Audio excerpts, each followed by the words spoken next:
పూర్వకాలంలో ఒక పట్టణంలో ఒక చాకలి మహిళ ఉండేది. చాకలమ్మాయి అన్నమాట. చాకలమ్మాయి ఒక అమ్మాయి ఉండేది. ఆ అమ్మాయికి ఒక కూతురు ఉంది. ఆ అమ్మాయి పుట్టిన దగ్గర నుంచి కూడా ఆమె తల్లి, ఈ చాకలమ్మాయి తల్లి ప్రతి మంగళవారం రోజుని మంగళగౌరి వ్రతాన్ని భక్తితో చేస్తూ వచ్చింది. అలాగా ఆ అమ్మాయి పెరిగి పెద్దదైంది. పెద్దదైన తర్వాత ఆమెకు మంచివాడైన ఒక అబ్బాయినిచ్చి వివాహం జరిపించారు. కూతురికి ఒక మంచి అబ్బాయినిచ్చి వివాహం జరిపించారు ఆ చాకలి వాళ్ళు. పెళ్ళైన కొన్ని రోజుల్లోనే అత్తింటి వాళ్ళతో కలిసి ఈ చాకలమ్మాయి కూతురు తన పుట్టింటికి వచ్చింది. కానీ ఆమె భర్తకి పుట్టుకతోటే ఆయుష్ అనేది తక్కువగా ఉంది. అతని జాతకం ప్రకారం చూస్తే అతనికి ఆయుష్ తక్కువగా ఉంది అని తెలిసింది. సరే, మొదటి ఏడాది పూర్తి కాకముందే ఈ అబ్బాయి చనిపోతాడని చెప్పి జాతకం చూసి చెప్పారు.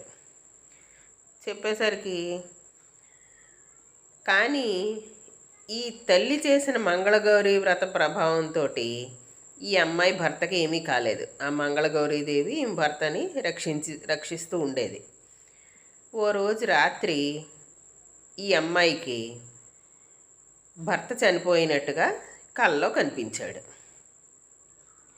కల్లో అలా కనిపించాడు, భర్త చనిపోయినట్టుగా కనిపించింది.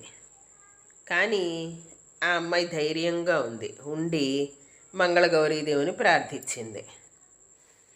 ఈమె భర్త పక్కన పడుకుని ఉన్నాడు, కానీ అతనికి శ్వాస లేదు, ఊపిరాడట్లేదు. అప్పుడు ఆ అమ్మాయి మనస్సులోనే మంగళగౌరీదేవిని ప్రార్థించి, అమ్మ మంగళగౌరీదేవి, నేను మా అమ్మని చూసి ఈ వ్రతాన్ని నేను కూడా చేయడం ప్రారంభించాను. మీరు మా మీద దయ చూపించి నా భర్తను బతికించమ్మా అని చెప్పి మొరపెట్టుకునేసరికి ఆమె భక్తిని చూసి మంగళగౌరీదేవి ప్రత్యక్షమయ్యి ఆమె భర్తకి ప్రాణం పోసింది.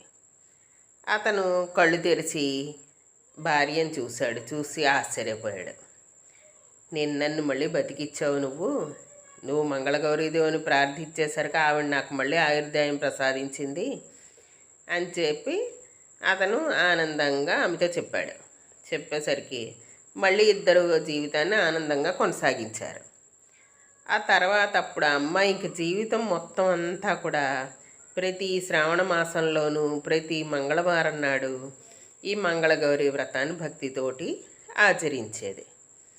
ఆమె భర్త దీర్ఘాయుష్మంతుడిగా, సంపన్నుడిగా, సుఖ సంతోషాలతోటి ఇద్దరు కలిసి హాయిగా సుఖంగా జీవించారు.